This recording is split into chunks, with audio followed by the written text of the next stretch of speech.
Welcome to The Planet Forward with Preetha. Conversations for a greener future. The place where we ignite discussions and uncover innovations driving us towards sustainability. Every episode, join your host Preetha as we explore the stories, ideas, and pioneers making a real difference in our world. Get ready to be inspired, learn, and be a part of the change that propels us forward to a greener tomorrow.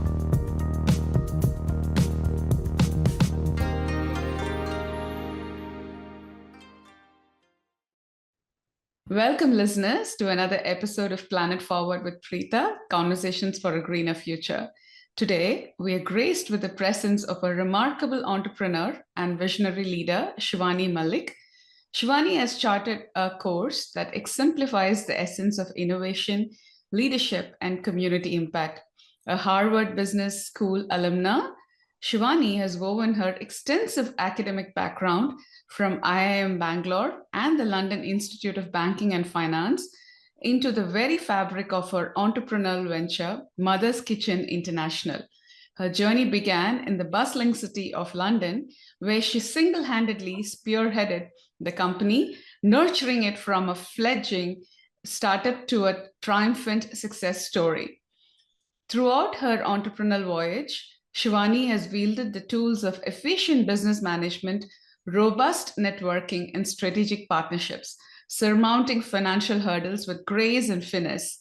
Her efforts have not gone unnoticed, as evidenced by her recognition as BW Disrupt Women Entrepreneur of the Year in 2023 and an Inspiring Indian Women by the She Inspires UK in 2020.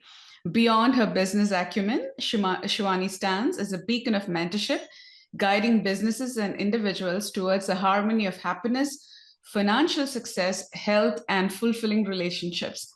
Her board, advisory roles, and mentoring reach have left indelible marks, turning companies into industry pace setters and fostering leaders for the modern age. Shivani's passion for empowering the next generation shines through her founding of Daksh, an organization dedicated to skilling girls and lighting the path to their future. Her life's work is a testament to the power of purpose-driven entrepreneurship and the profound effects it can have on community and personal growth. Shivani, it's an honor to welcome you to our podcast. We are eager to dive into the rich tapestry of your professional and personal journey, exploring the depths of what it means to be a transformational entrepreneur in today's world. Welcome, Shivani. Thank you. Thank you so much. Thank you so much. Thank you. So, Shivani, I'd like to delve into the first question, something which is related to your passion. Reading about you and, having one conversation before this interview with you, and I can definitely say you're very passionate about what you do. So, Shivani, could you take us back to the moment you decided to turn your dream into reality with Mother's Kitchen International? What personal experiences or desires ignited this venture? As Mother's Kitchen is something which is very, very close to my heart. Why and how I started Mother's Kitchen was that, when I got married, I was told, like every Indian who gets married, and your parents tell you, one thing they tell you, your mother tells you generally that, bhare ghar mein hi log aate hain. So your kitchen should be open for everyone. And it's everywhere. Be it you wherever you go, as an Indian, if you go get married, your parents will always tell you that. So I always had that thing in my mind that okay, my kitchen has to be open for anybody, even if somebody comes at 2, 3, my ex-husband's colleagues, friends. So our kitchen used to be 24 hours for them. They will always get food, always get food. So I always had passion to feed people. It's like Akshay Patra, continuously, non-stop. I mean, it's something which I've seen in my house as well, and I have my father's friends coming in at 2 a.m. at night, and my mom cooking and feeding them.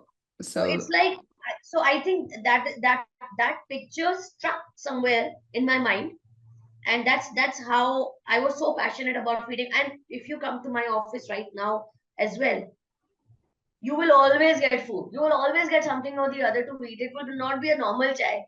So I have my clients who come in at 4 o'clock in the afternoon or 3:30, because they know that they will have a good snack Uh, snack tea. snack tea So, available at your office when they meet you. so Okay. I love feeding. So we have an amazing Annapurna Murti as well in the office. It was gifted to me Oh, by Harvard friends, beautiful. and so because when I went to Harvard as well, so I during that journey, so every second I used to open a snack for everybody. Oh, So wow. So you're known for a person who always gives different kind of food. So I think people so resonate food with you, I guess. so I it's in me. So that's how Mother's Kitchen started. So because of my passion to feed, I always wanted to start something related to food. Very I knew nice. this is me, you know. So that's part of your DNA. And so you knew exactly Yeah, that's what you want to go after. Oh, that's yes, wonderful. yes, So, absolutely. overcoming hurdles, right? I'm sure it has not been a easy path at all, especially when you're going as an entrepreneur. You face a lot of hurdles. So we all face our set of hurdles. Can you share a personal story about a significant obstacle on your path and what it took for you to move past it? Uh, as far as hurdles are concerned, I did not know how to do business. I don't come from a business background. Okay. And my father is a professional. He's a professional chartered accountant. So there was no background of business at all. So when I decided that, okay, I want to do something related to food. So what is it that? So I started with catering. Okay. So yeah, so I started with catering. So I at that point of time I was living alone. So I had no one to teach me or train me or mentor me that, okay, how does a catering business work and stuff like that. So what I did, so I read a lot and I research a lot. That's one thing which I will tell all the young entrepreneurs. Reading and researching about something is very important. Extremely important. You know, researching about how to start. Just, I mean, if you don't know anything, just Google how to start. You know, I'm little lost how to start. So From the basics. there was this advertisement website called Gumtree. It was free.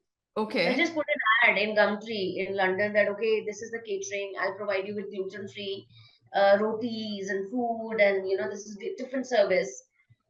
So somehow I started getting one, two from the building itself where I stayed. Okay. So Okay.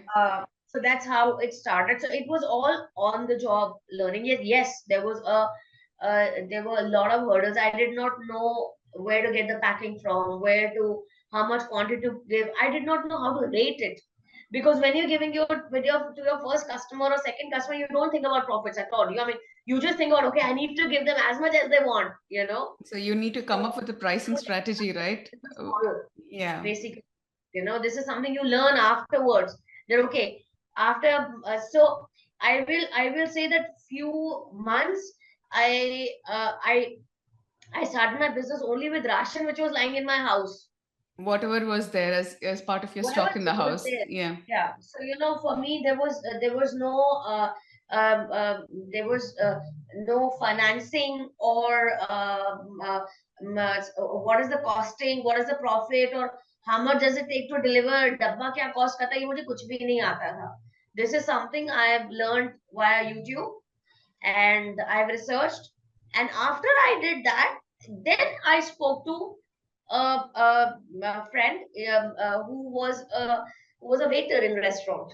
Oh, You know, okay. Okay. yeah. So I spoke to him. So there's a very good restaurant called Zanzibar in In London. So there was London. a Okay. over there, and I sat down with him. I told him what I'm doing. That's when he explained to me, okay, this is how costing is done. This is how it's done. So that's the journey behind Mother's Kitchen. So that's how it all started, Oh, and that we. wow. So that's a very inspiring story, right? But again, to what you said, right? You're from what you said about researching and reading books. I think for an entrepreneur, it's an important trait is to keep ourselves updating, especially Absolutely, in this absolutely. day and time when things are like so dynamic, changing around us. we need to keep ourselves updated, right? To understand what are the new things, like new technologies, what can be, adoption, what we can do. If an entrepreneur is a lifelong student, continuously willing to upgrade and learn, not thinking, oh, I've done my 4 years degree in college and I'm done, I know it all.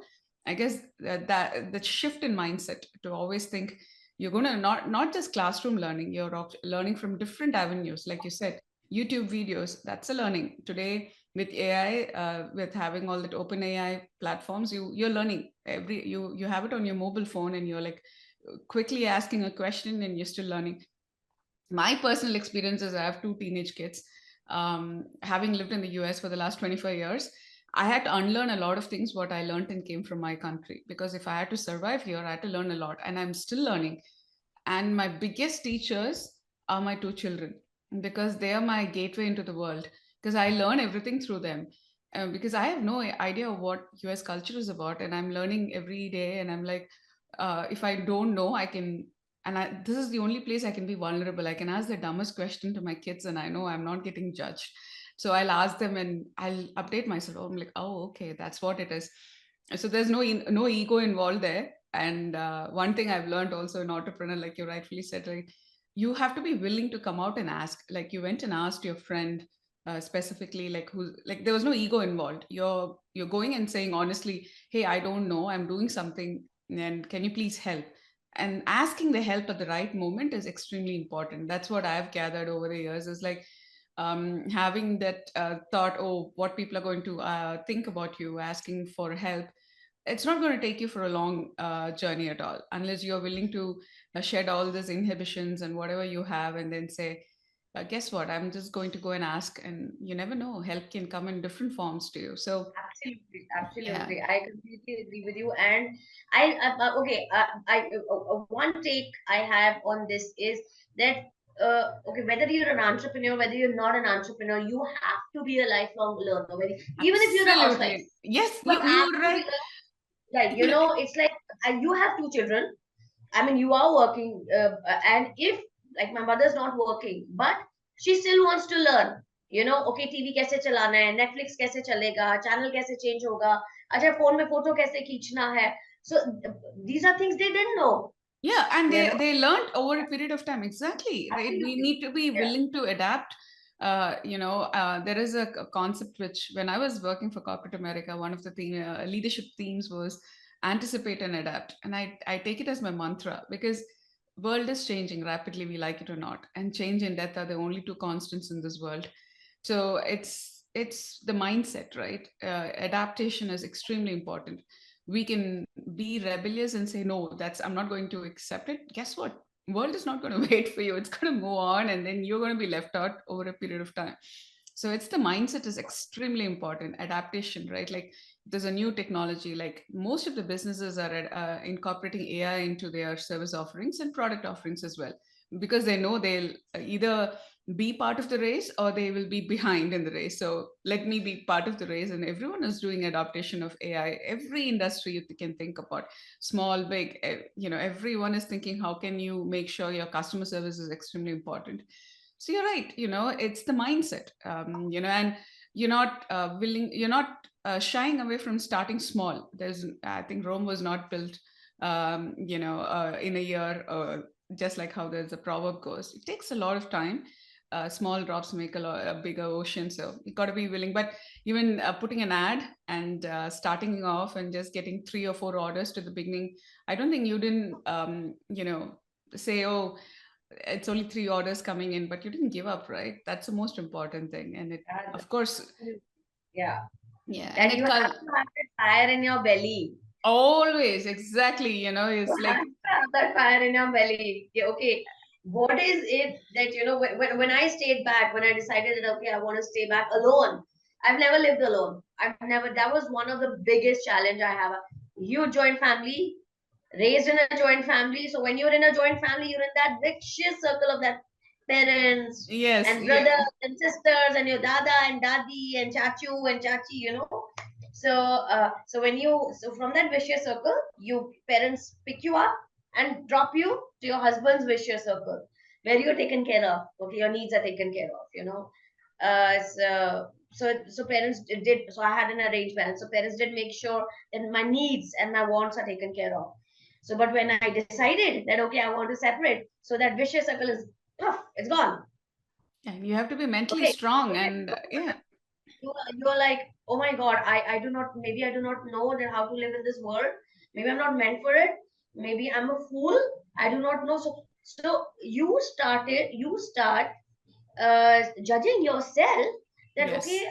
even though you're so educated, you're like, am I useless, am I really worth, am You I know, doing fine? we get this imposter syndrome every now and then. That's bound to happen in every like, not just personal, professional life also. Like, you know, even till now we get that. There's this one immediate glimpse will come. Oh, am I not good enough? And then you have to tell yourself, you came to this world with knowing nothing. Whatever you know today is everything what you gathered here. So even if you don't know something now, there's still time you can learn.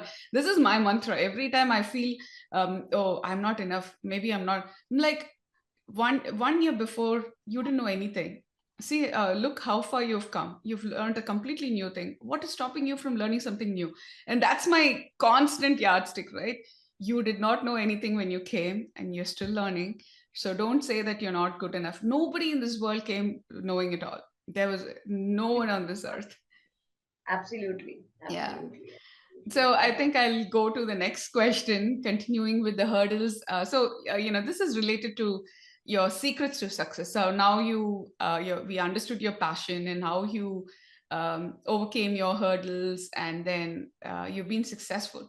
So in reflecting on your success, could you share some strategies or personal mantras that have been your North Stars in guiding your business ventures? My biggest mantra for everybody is please be organized. Be organized, whether it's your personal or your professional life. So in my personal, so I'll give you some examples of it. People laugh at me, but these are few things and tips which I keep on telling everybody. So every Saturday, I take out my clothes for the next 5 days, 6 days for office.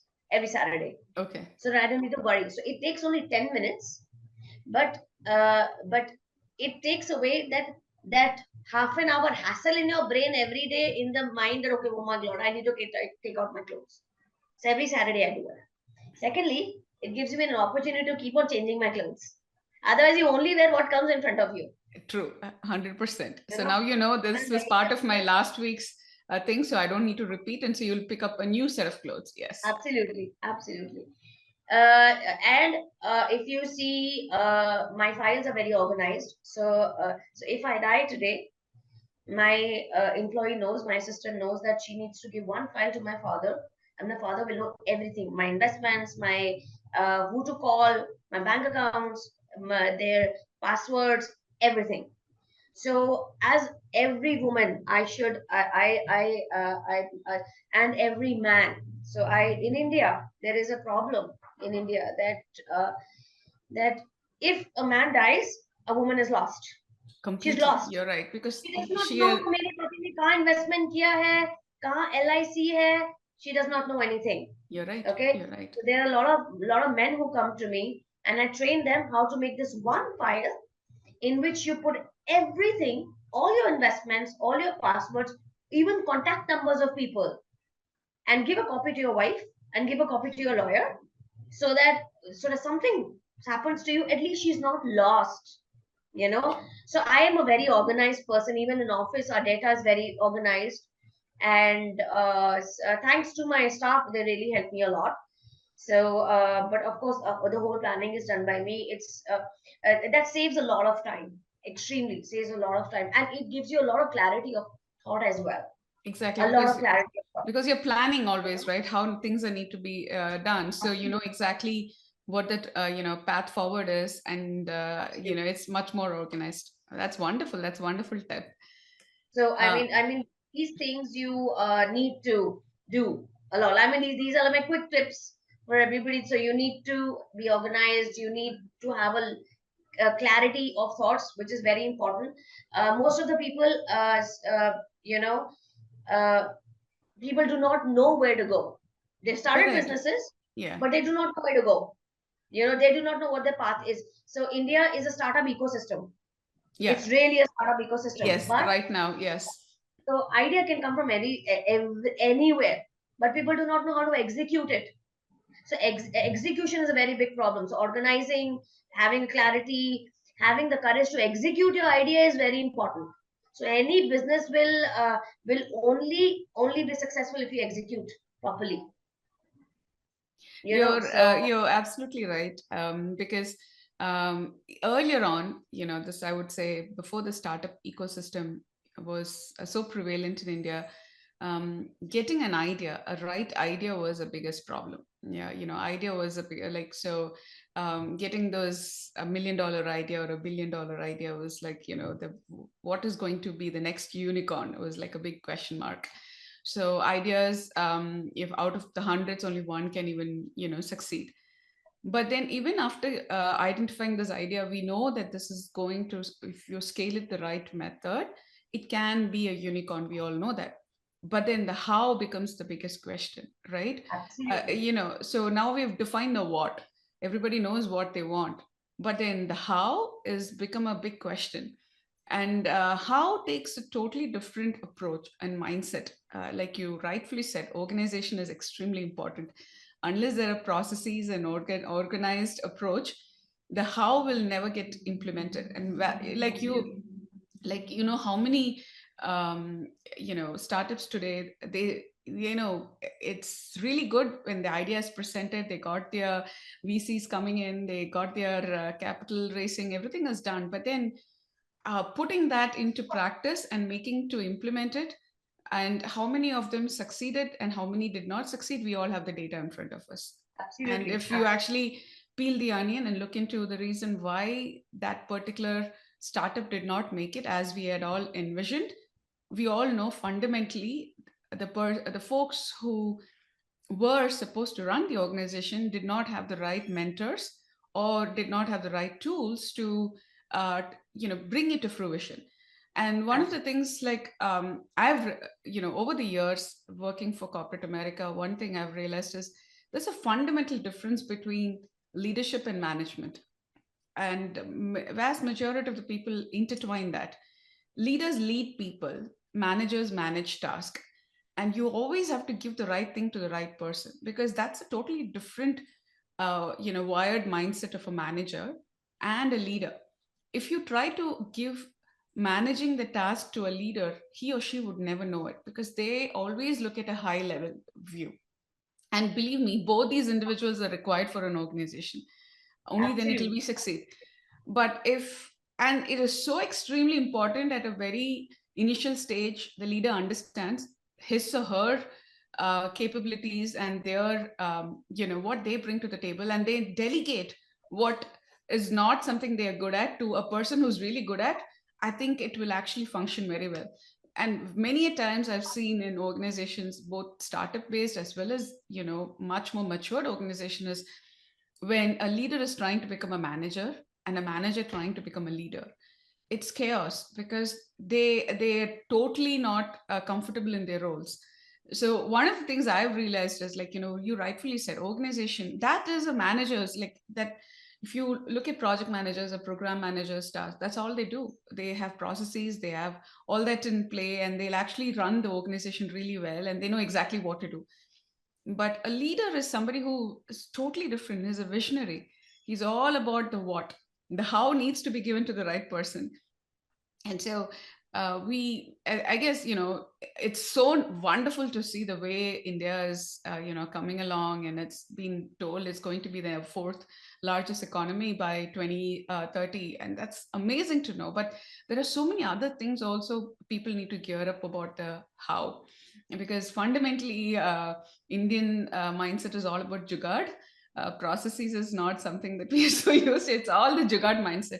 Aaj ke liye karna hai. Yeah. So, anyways, but I think you brought up a very important point, and I guess it's been your mantra to your own success as well. So it's wonderful to listen to that. And again, the power of guidance, right? You being a mentor, and you've taken an active interest in mentoring people, because I think you said when you started off, you didn't have anybody to teach you. So I think you want to make sure that nobody is going through that journey as you when they start up. So I'm curious to hear about a time when your mentorship truly transformed someone's path or a decision that significantly shaped the future of a company you advised. I, I something which I want to tell the your younger generation. I want there are few things which I always tell during my mentorship, and that in the old school the teachings were that you only work for money. Money was the main criteria. Yes, it's always You get a know, degree, get a job, and it's yeah. all about So earning. you Yes. only work for money. But I say that. But when I teach people, and when I go for board meetings, and I have these young entrepreneurs and I advise them on their board, and what I tell them that they money is the last thing you should work for. Last thing you should work for. You know, you should the few things you should work for is learning. One thing is learning. Second is mentoring is very very important. So build connections, all right, and building deep relationships, having a good amount of experience, improving skill, educating yourself, and then comes money. So these are the few things which I always tell them, that these are the top 8 are what you should work for. The ninth one should be the money. If you focus on the top 8, ninth will automatically come. So I feel Gen Z is trying to adapt to Mm-hmm. that system now, where they understand the mantra of mentoring. They understand that, okay, we need to provide service to people, or we need to learn, or we need to unlearn, or we need to upgrade our skills.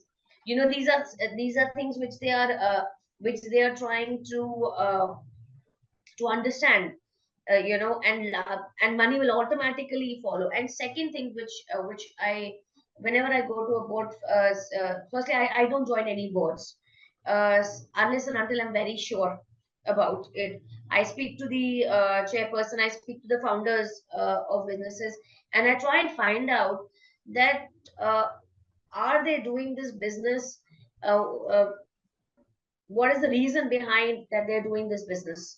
Are they passionate about it, or they want to do something, or these few factors, ticks, which I want, because that's the only reason, why it gives me power to mentor them. It gives me power to give my advice, and to make sure that they're in that path of their journey.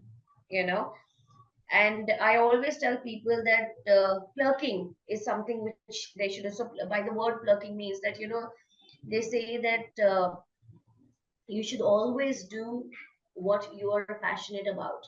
So if somebody wakes me up at night and tells me that, okay, Shivani, I want to eat food, I will go to the kitchen and I will cook for them, because I'm Because of passionate about something it. passionate about it. Yeah. I'm really passionate. So if somebody wakes me up in the middle of the night and say that, Shivani, I'm in the middle of a problem and I need some help, okay, I'm passionate about servicing, and especially girls. And so before, so every morning at 5:30, I do this class with 150 girls every day. They share their experiences with me, they share their problems with me, and then I go to one-to-one rooms and discuss with them and advise them on certain things, help them with their businesses. So this is something which I've done over a period of time. So this is something which I'm passionate. So that's known as clerking. So I always tell people that money is the last thing that they should work for, and clerking is something I mean, that's what they should do. That's So beautiful. That's that's wonderful. And that's so always. inspiring to hear about you helping young girls because that's a thing which I'm extremely passionate about. And my own business, Selvi, was conceptualized only to help women. So, I understand the ethos behind it because, yeah, I always say if you educate a man, a family is saved, but you educate a woman, the entire community is saved. This is just my, this I strongly believe. And education, women education is one thing which, no education, I'm not talking just about classroom education. I'm talking about Yeah, education yeah, in true, general, true. anything, even the mentoring, what you're saying, right? They need a place to come and sound their problems, so that they know that there's somebody out there who's going to actually help them as well. So that's Yeah, very inspiring, that what you're doing. And I have this mantra I always say, that if you're starting a business looking at the profitability at the get-go, you're doomed for failure right from the beginning.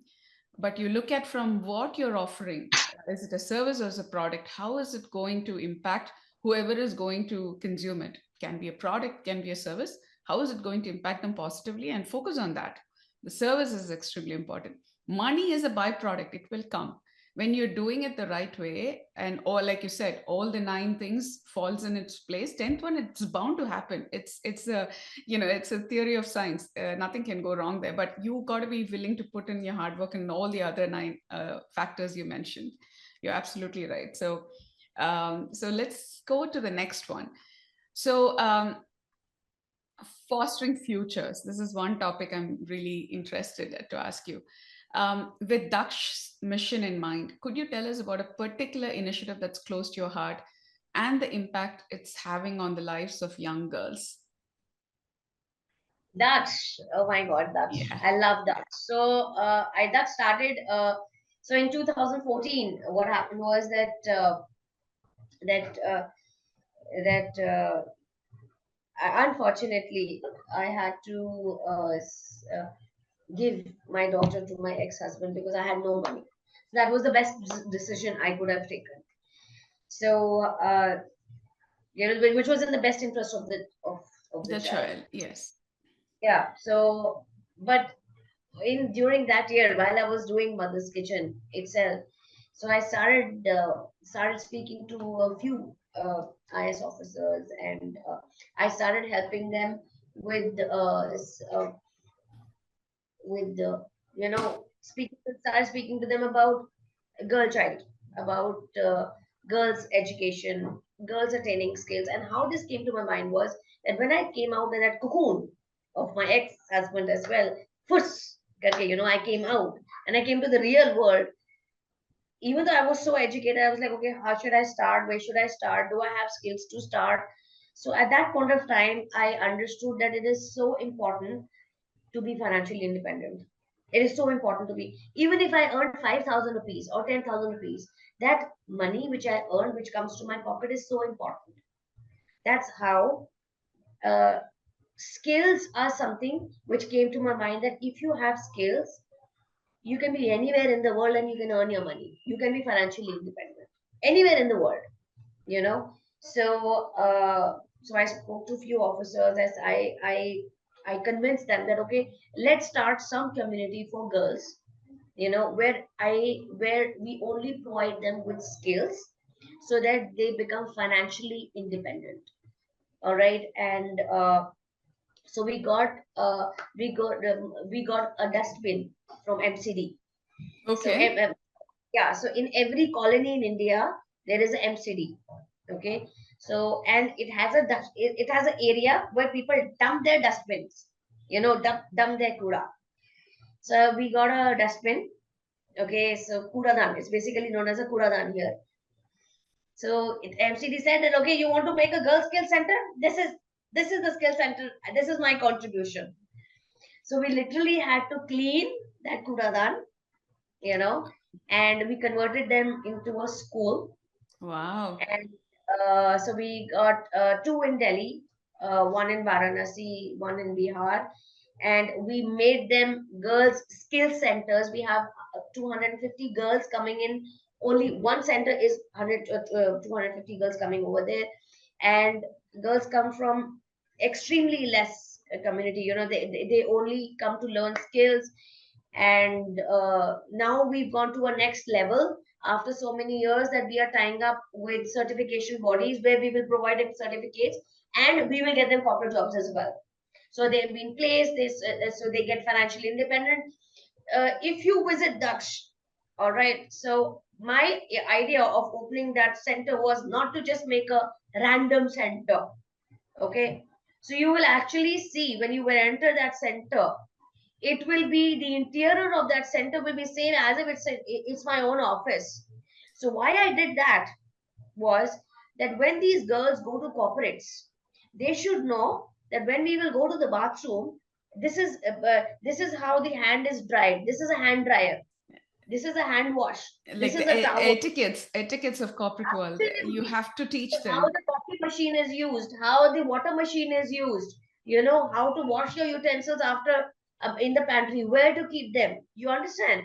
You So know, Shivani, besides, we were speaking about imposter syndrome, right? These are the things, yeah, because women from the lower, class people trying to make it big in upper middle class and going to corporate, the imposter syndrome comes because even the basic etiquette is not something they know. absolutely, And if you can absolutely. teach them, that gains a lot of confidence in their mind, because they know exactly what to do. And so that imposter syndrome will never come there, at least for these, Absolutely, absolutely, absolutely. So I mean, now my girls are so confident. You know, at least I mean they have no problems in talking to people who work in corporates, and it gives them a lot of confidence. And you know, not only in terms of working, they have dreams that okay, our school is so good. I want to make my house also as good.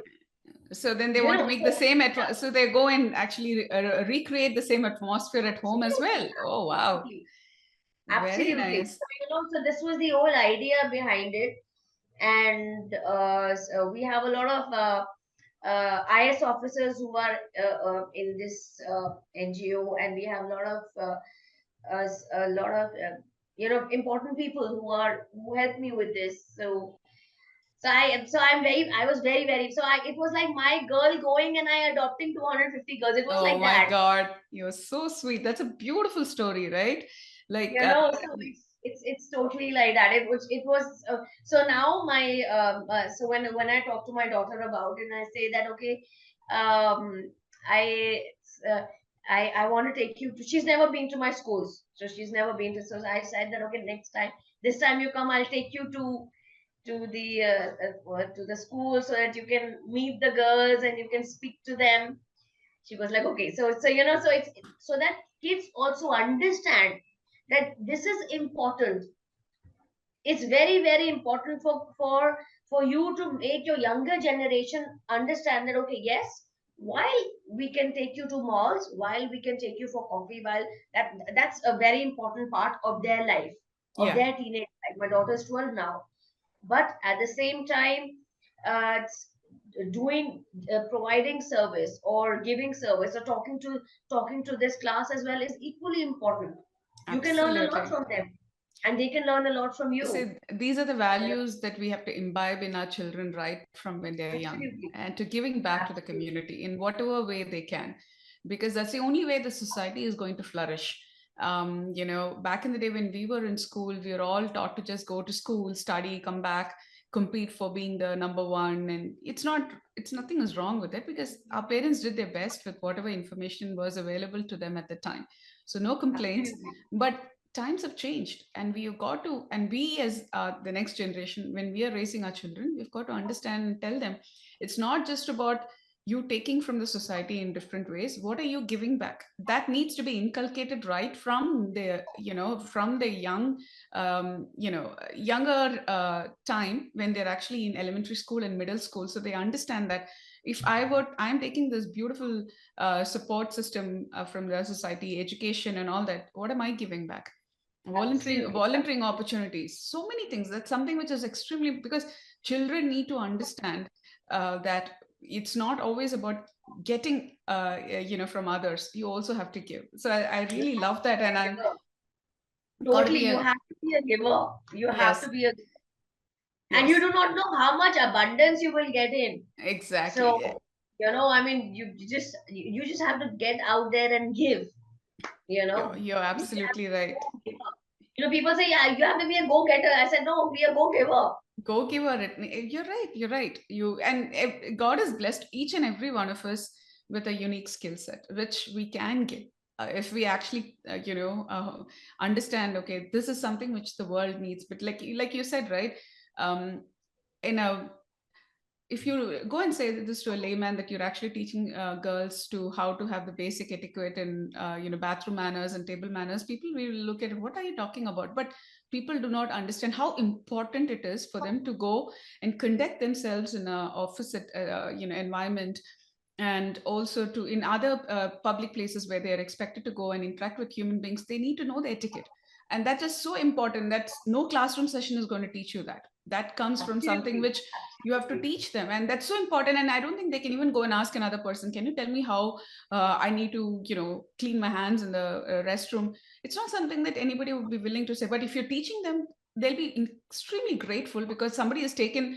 an effort to show them how it's actually done. Same way, like if they want to create a much more better environment at home, just like how you've created the classrooms, you're actually showing them it can be done, because these are the tools and techniques which was never available to them. Nobody told them that it's okay for them to dream. They've all been conditioned to believe this is all they can do. And you're breaking the shackles and you're telling them, no, there's much more out there. You just have to have a mindset and willing to adapt to it. You can do it. So, from a layman's term, like people who are not involved in giving back, you tell them this, oh my God, that doesn't make any sense. But I'm trying to empathize from that girl's point of view, how important it is for them, because the world around them is changing so rapidly, and they're looking for somebody to be an anchor and show them, hey, don't worry, I'll be there for you. Just hold on to my hands.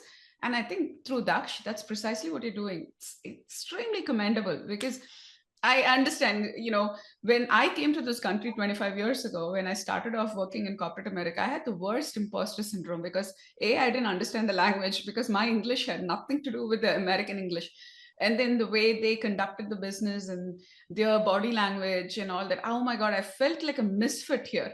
But it's taken so many years of looking, observing and learning, and of course quite a lot of mentors who have helped me along the way to become who I am. Not saying that I'm perfect now, I've got a long way to go. So I'm trying to put myself in their shoes to understand that, and oh, you're such a beacon of hope for them. Kudos to you, Shivani. Thank you. Thank you so much. So I'd like to ask a taste of tomorrow question. It's something like, as someone deeply immersed in the culinary world, what are your personal predictions for the future of food? And how is Mother's Kitchen crafting its niche in this future landscape? Food. Okay, so when I started Mother's Kitchen, so there was a big fad of gluten free. So gluten free was considered as a diet food only in India. Yeah. So it had just started. The word gluten free had just, even though there was a lot outside India as well, but in India it had just started. People started. So dietitians started recommending gluten free, and it used to be very expensive. So I started with that vision that, okay, I want to provide people with health. So gluten free, lactose free, vegan was something which I had already planned in 2014. Yet it grew a lot after COVID, because people started becoming a lot health conscious now. So after COVID, so it shooted up like anything. So I feel that after COVID, since people have become a lot more health conscious, so so now it's that, now the vision which I had already started with, it's picked up Very now. nice. And so the future is that we keep on innovating, and we keep on inventing new things. And that's, I mean, the world is going towards becoming healthier version for Yes, themselves. absolutely. And so I feel that we are already in that path. So our next is that, okay, we keep on adding a lot. And one thing which I feel that I've started is that that there were a lot of housewives. I spoke when I started Mother's Kitchen as a packaged brand. When I started the packaged brand, there was a lot of house mothers. So now what I'm going to do as a future for food is that I feel that my nani or my dadi had much longer life than I have. Yes, absolutely. Their life Okay, expectancies is because really because उन्होंने high. घी खाया है, उन्होंने pure खाया है, उन्होंने the recipes were very different. So what we have decided as a brand is that we want to empower women, a housewife, to come up with their recipes, share it with us. We will prepare it for them and give it to the world to make a healthier version for people to have. So this is something which I Beautiful. not only contribute to the society, but that is something which will empower women. Secondly, it will give us healthier stuff to eat as well, and it works for the future as well, because everybody is becoming health conscious and mindful of what their body is intaking, which is very Yes. important. Yes. you know so Yeah. that's how the company I is think growing, that's basically. wonderful. That's a very nice initiative, I would say, because it also empowers women, especially women at home, to be economically, efficient as well. They can actually make their own money sitting at home with their own recipes, which has been handed over to them traditionally. So it's wonderful. It's also giving them an avenue to being entrepreneurs, staying at home. And if you can give them a platform to do that, it's unbelievably awesome. And to what you said, right, there's a lot of awareness around the world, especially post COVID, about health and the kind of food we are consuming. Of course, information is available on the internet right now with like people. I remember back in 98, 99 and all. No, if you go and ask them about what is autoimmune disease, nobody would even know. No one understands the conditions of things like inflammation, and people give you a blank look. What are you talking about? Those were all not widely discussed topics, or it was even widely known what it meant. People only knew the basics of headaches, and all the like highly critical diseases like cancer and other things, but nothing more.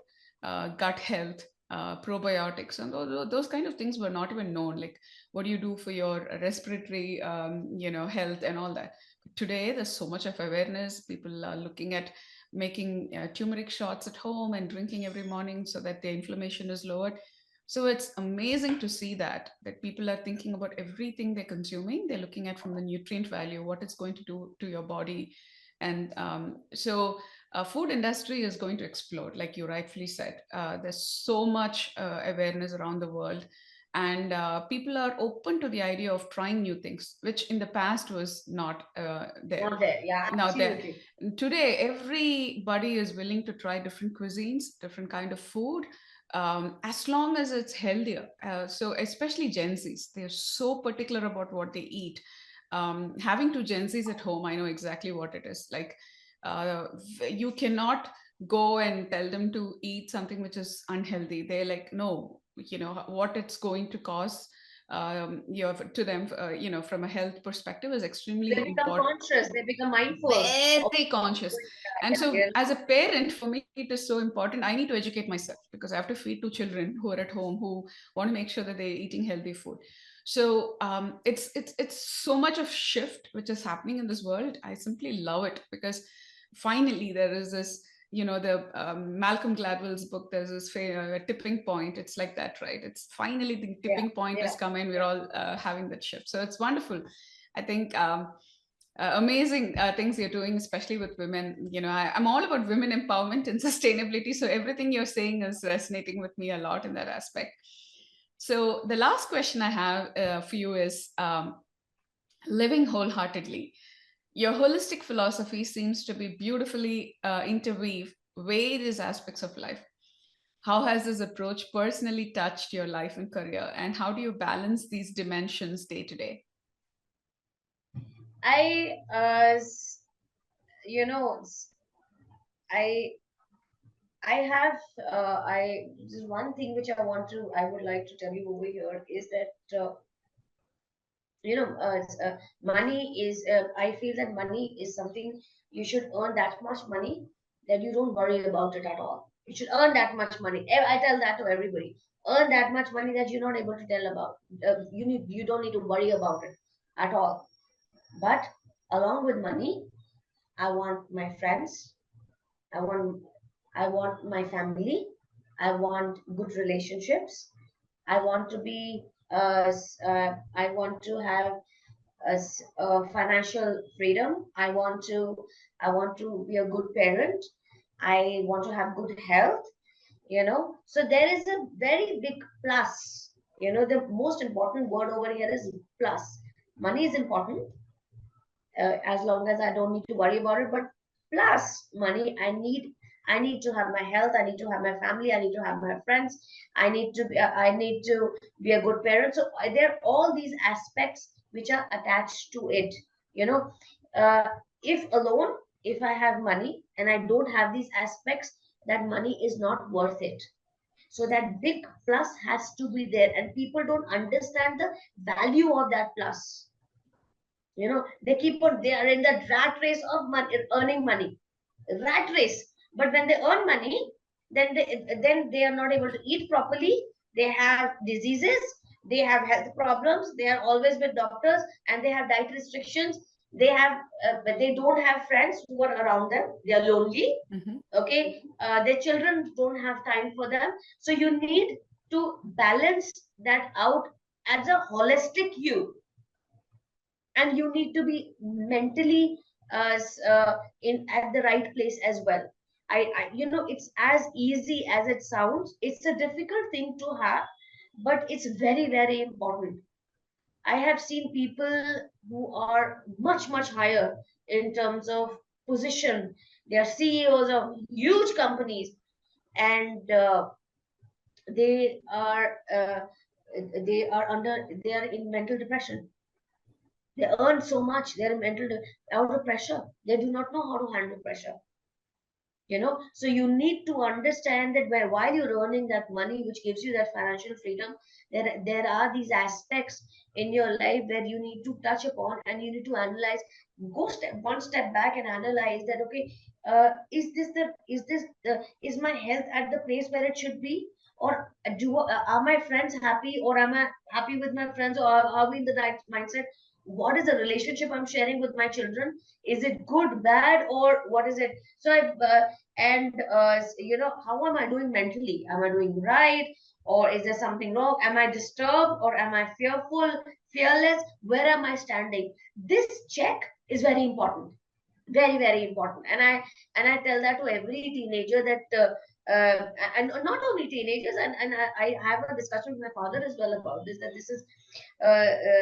this is something which is very, very, like, my father, touchwood, is 80. And me as a child, I spent a lot of time with my father, and we discuss a lot of things, and he eats healthy. So he's the one who took care of all this. Mm-hmm. He's a chairman of a huge company. And I think his philosophy mantra, which I've taken over, is this. And I tell that to my next generation as well, that okay, yes, money is important, but these aspects of life are also important. So you need to keep that rain check every month. I will not say every fortnight, but do that every month. Like, take out once a day, analyze, and okay, don't say okay, I'm busy. Yeah, everybody is busy. So that time management is very important. That how you take out time for you. That's very important.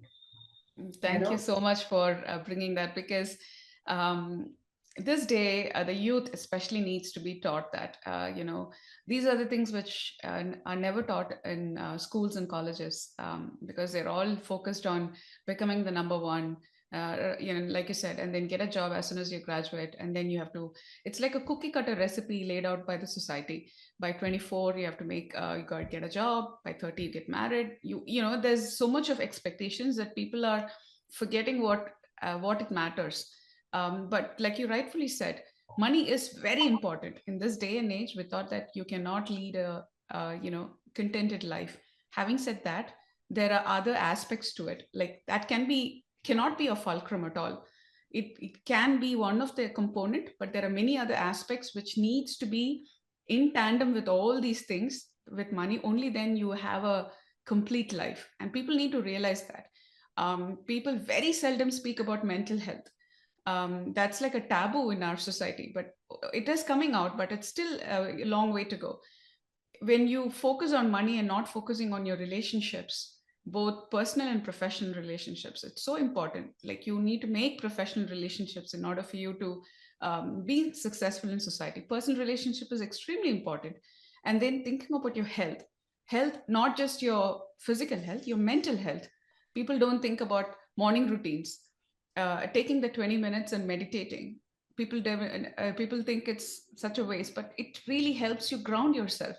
It gives you a good start of your day. The kind of food you're consuming, the kind of food you're putting also impacts your entire being. And like you rightfully said, your father is 80 years is because he's followed the age-old traditions which was handed over to him. He stuck with it, and he knew the benefits of it, and hence he's able to lead us. Like, he was a chairman of such a big company, you said. In all that pressures of life and pressures of work, he was able to sustain all that is because his No, he still track is. So he still is still. a chairman of a third largest rating company in India. He still is. And he's still able to Yeah, balance it is only because of absolutely, his absolutely, yeah. routines, his disciplined life, what he has built, his routines, the morning routines of food and exercise, the kind of time he allocates for his relationships, personal as well as professional. Like you said, taking an audit of your life on a monthly basis to see, is there something that I need to reflect on? Should I change? Rather than waiting for something drastic to happen and then reflect and say, oh my God, I wish I'd known that. It's too late. But taking a audit every month and saying, hey, maybe I need to wind down, I need to give some time for my family, or I need to wind out just personally, just go on a solo trip somewhere, probably for a day, and come back just to connect myself with nature, and people don't think that those are all important things in life. People always, like you said, rat race. It's always about being the next one. Like, these days everybody wants to be the number one. There's no concept of number two, and I'm like, what will happen to this world? So I guess, uh, as important money is, like, I'm not negating, money is extremely important, but it's a source of energy. It's also an energy, and how much are you trying to balance here, right? Like, look at the other aspects which is also important for you to lead a happy life. We all have come to this universe and we are to lead a happy life. That's the true purpose of it. Experience this beautiful abundant world. Have this abundant mindset. You don't need to be chasing around things. This world is so abundant. Mother nature is so abundant, plentiful she is. But we all have been conditioned to believe there's only a scarce amount of resources in this world, and only the best will get it, and we're just chasing after it. It's like a totally different mindset, I would say. So thank you so much for enlightening us with that mindset. And so, as we draw our conversation to a close, I'd like to express my deepest gratitude to Shivani Malik for joining us today. Your journey with Mother's Kitchen International and your dedication to empowering the next generation through Daksh have been truly inspiring. Shivani, thank you for sharing not just your entrepreneurial wisdom, but also the personal philosophies that guide your life and work. Shivani, would you like to share any concluding remarks? There's one thing which it's very it's a philosophy which I follow, and it's very close to my heart. In today's generation, I feel that they lack patience. You know, so they lack patience because of so due to which relationships spoil. You know, there's a lot of anger element over there. So even whenever I have an argument with somebody, or I have a disagreement. Everybody has disagreements, whether it's Absolutely. in your Yes. work life, personal life, everywhere.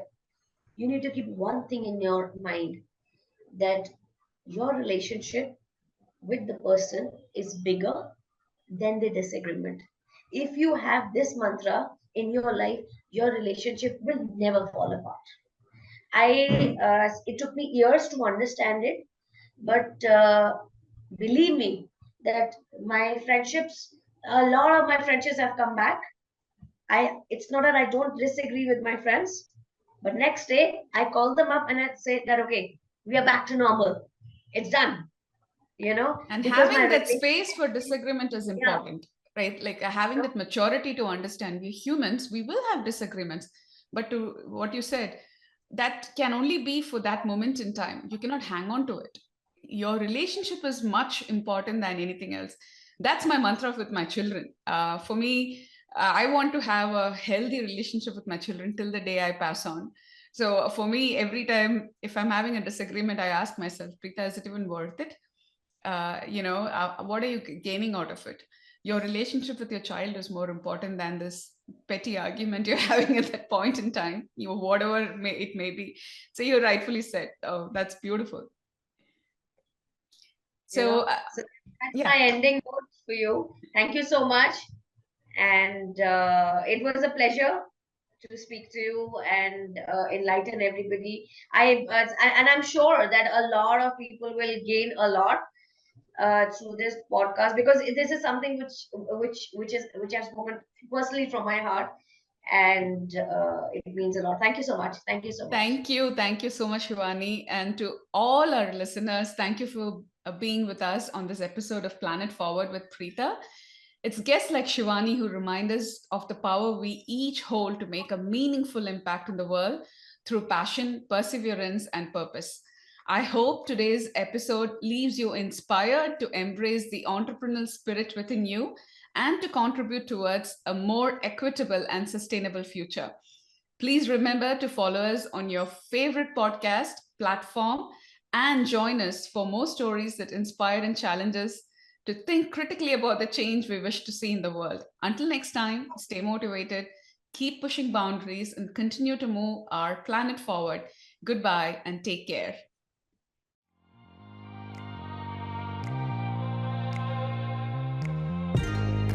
Thank you for tuning in to the Planet Forward with Preeta, conversations for a greener future. Together, we're exploring the innovations and stories that inspire us to think and act for a sustainable world. If you're inspired by today's conversation and want to be part of this journey toward a greener future, make sure to subscribe to our podcast on your favorite platform. By subscribing, you'll never miss an episode filled with groundbreaking ideas and actionable solutions. Let's continue to make a difference, one episode at a time. I'm Preeta, reminding you to make every day count for our planet. Until next time, keep moving the planet forward.